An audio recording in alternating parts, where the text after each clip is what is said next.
Hi guys, வணக்கம். So Karur கூட்ட நெரிசலில் உயிரிழந்தவர்களுக்கு அரசு பணி அப்படிங்கிறது இப்போ இருக்கிற தமிழக அரசு வந்து வழங்கிச்சு. கரெக்டாக ஜூலை 10ஆம் தேதி இந்த நிகழ்ச்சி மூலமாக வந்து கனெக்ட் பண்ணி அது வந்து அரசு பணி அப்படிங்கிற கொடுத்துருந்தாங்க.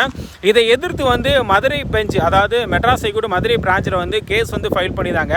அதில் இன்னைக்கு இப்போ ஈவினிங் வந்து பார்த்தீங்கன்னா இடைக்கால உத்தரவு அப்படிங்கிறது கொடுத்துருக்காங்க. அதில் என்னென்னா, இந்த மாதிரி அரசு பணி கொடுத்தது வந்து தவறான முன் உதாரணமாக மாறிடக்கூடாது அப்படிங்கிறதுக்காக இதை வந்து நாங்கள் கேன்சல் பண்ணுறோம். மேபி உங்களுக்கு தேவைப்பட்டுச்சு அப்படின்னா அந்த குடும்பங்களுக்கு ஸ்கில் டெவலப்மெண்ட் மாதிரி அவங்களோட நாலேஜ் டெவலப் பண்ணி அவங்கள வேறு விதமான நீங்கள் வந்து ஒரு தொழில் முனைவராக நீங்கள் வந்து மாற்றுறதுக்கு ட்ரை பண்ணுங்கள். ஸோ அரசு பண்ணி கொடுத்து ஒரு தவறான முன் உதாரணம் அப்படின்னு சொல்லி அதை வந்து கேன்சல் பண்ணியிருக்காங்க. இது வந்து கரெக்டாக இல்லை தப்பா அப்படி சொல்லிட்டு உங்களோட ஒப்பீனியன் எதுவாக இருந்தாலும் கமெண்ட்டில் பதிவிடுங்க. பட் இந்த கருணை அடிப்படையில் பணி அப்படிங்கிறது யூஸ்வலாக வந்து குரூப் 4 லெவலில் இருக்கிற இந்த கிளர்க் லெவலில் இருக்கிற போஸ்டிங் தான் கொடுப்பாங்க. கரெக்டாக. ஸோ அதையும் வந்து கூடுதல் தகவலாக தெரிஞ்சுக்கோங்க. நன்றி.